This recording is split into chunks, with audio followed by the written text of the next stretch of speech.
बुद्ध धर्म के भिक्षुओं का जीवन त्याग, अनुशासन और करुणा का प्रतीक होता है। भगवान बुद्ध के अनुयायी इन मूल्यों का पालन करते हुए आध्यात्मिक साधना के मार्ग पर चलते हैं। इस साधना में उनके जीवन का उद्देश्य होता है ज्ञान, आत्म साक्षात्कार और दूसरों की सेवा।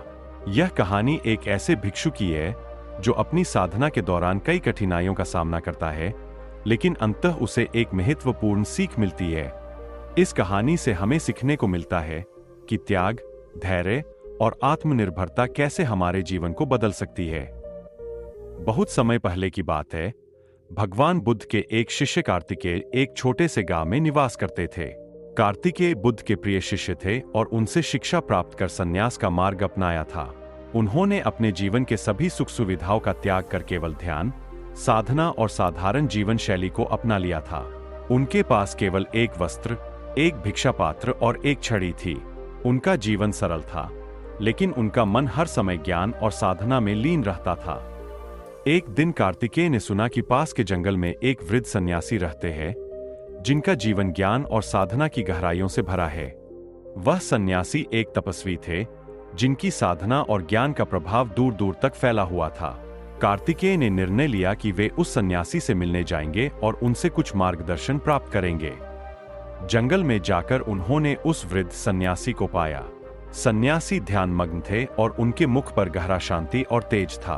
कार्तिकेय ने उनसे विनम्रता से पूछा, महाराज, मैं भी सन्यास का मार्ग अपना चुका हूं, लेकिन अभी भी मेरे मन में कई सवाल और कई प्रकार की उलझनें हैं। क्या आप मुझे इस मार्ग पर आगे बढ़ने का कोई मार्गदर्शन दे सकते हैं? सन्यासी ने अपनी आंखें खोली और कार्तिकेय की ओर देखा। वे मुस्कुराए और बोले, वत्स, यह पथ कठिन है। इसमें त्याग, धैर्य और आत्मसंयम की आवश्यकता होती है, लेकिन इसके साथ ही हमें प्रेम, करुणा और सहनशीलता का भी पालन करना होता है। अगर तुम इस मार्ग पर चलना चाहते हो, तो सबसे पहले अपने अहंकार को त्यागो, अपने मन को शांत करो और हर प्राणी के प्रति प्रेम और सहानुभूति रखो। कार्तिकेय ने उनकी बात सुनी और फिर से अपने साधना में डूब गए। उन्होंने तय किया कि वे अहंकार और आत्मसंयम की साधना पर विशेष ध्यान देंगे। कुछ ही दिन बाद कार्तिकेय को एक और परीक्षा से गुजरना पड़ा। एक दिन गांव के कुछ लोग उनके पास आए और बोले, भिक्षु, हमारे गांव में एक गरीब महिला है, जिसकी बीमारी ने उसे बहुत कमजोर कर दिया है।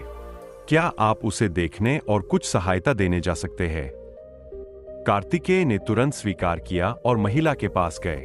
उन्होंने महिला को दवा दी, उसके प्रति करुणा का भाव रखा और उसकी सहायता की।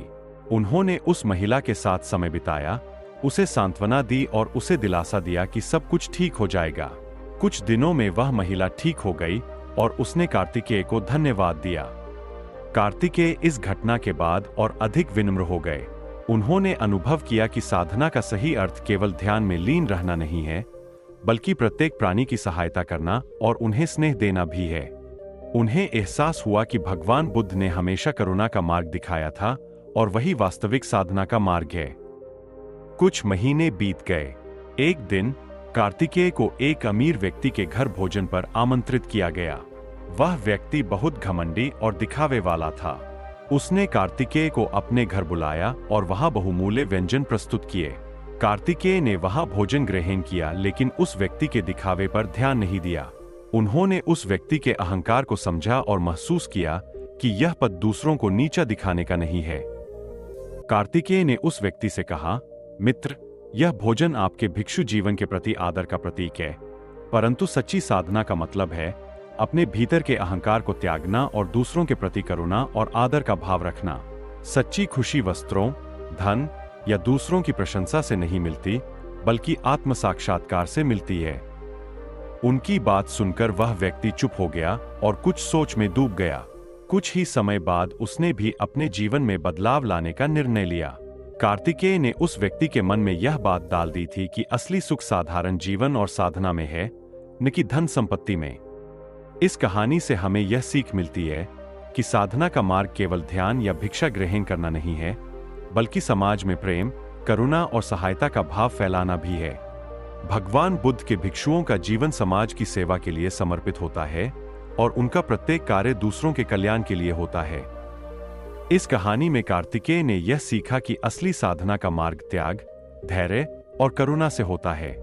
अहंकार का त्याग, हर प्राणी के प्रति प्रेम और सहानुभूति और समाज के प्रति अपनी जिम्मेदारी को समझना ही सच्ची साधना है।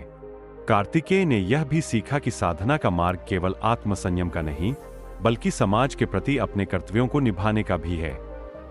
दोस्तों, अगर आपको ये कहानी अच्छी लगी हो तो कृपया करके आपकी प्यारी चैनल पीसफुल बुद्धा को सब्सक्राइब अवश्य करें, ताकि ऐसी ही सीख देने वाली कहानी हम आप तक पहुंचा सके।